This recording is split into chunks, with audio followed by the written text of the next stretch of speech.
Deputeti demokrat Dashnor Sula, duke folur për situatën në Partinë Demokratike pas zgjedhjeve të 11 majit, tha se problemi kryesor në këtë parti janë njerëzit servil që i rrinë vërdallë Sali Berishës dhe e kanë katëndisur partinë në një farsë, e cila rrezikon më tej të kthehet edhe në një shtojcë opozitare nëse vijon kështu. Deputeti Sula tha se socialistët po falen te kisha e Laçit që këta njerëz afër Berishës të qëndrojnë akoma që të fitojnë përsëri e të rrinë në pushtet. Sula dha mendimin e tij lidhur me humbjen e PD-s në zgjedhje dhe shtoi se devijimi i votës preferenciale të kandidatëve brenda demokratëve është bërë me urdhër nga lart, por përjashtoi Berishën që të ishte i përfshirë.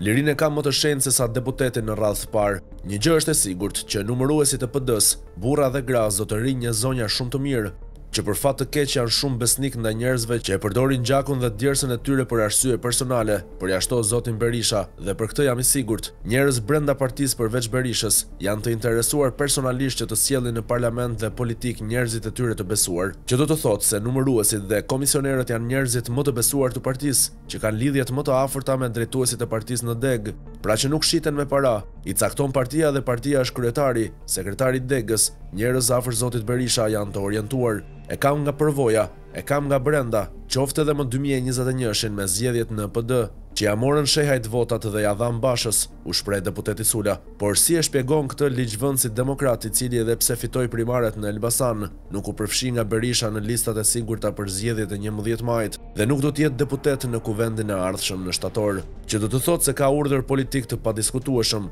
se s'mund të ndodhi që një numër i caktuar i kandidatëve të jepet vota preferenciale dhe pjesës tjetër jo, që do të thotë se interesat janë brenda lobimeve në parti. Nëse ka ndodhur devijimi i votës, do të thotë se ka një marrëveshje mes dy partive apo të tjerave, mes numëruesve të partive, një marrëveshje partish, sepse nëse nuk do një numërues, kjo nuk ndodh. I kam kaluar këto në kurrizin tim në Elbasan më 2013, ku votat e mia ja dhan atij të PS atje. U transferua vota ime se nuk më donin dhe ja dhan atij, që më pas iku te PS-ja. Ka pasur orientim të votës për trafikim vote, vjoj Sula. Deputeti shprehet se të gjitha këto ndodhin vetëm me urdhra nga lart, gjithmonë me marrëveshje partish, sikurse ajo e vitit të kaluar për DPS për kodin zgjedhor. Ndodh me marrëveshje nga krerët lart deri atje poshtë te tavolina e numërimit. Tregon simbiozën, bashkëpunimin PS-PD siç ndodhi më 26 korrik 2024 me kodin zgjedhor, se isha budalla, se isha i vetmi që votova kundër dhe u thash në PD se zgjedhjet i fiton Edi Rama dhe votuan kodin. Shikoni çfarë ndodh. Nuk legjitimohen kandidatët në ankimime, nuk u jepet mbështetje. E ndodh që kandidat si Aulon Kalaja marrin për mbështetje në ankimimin e partisë së legalitetit.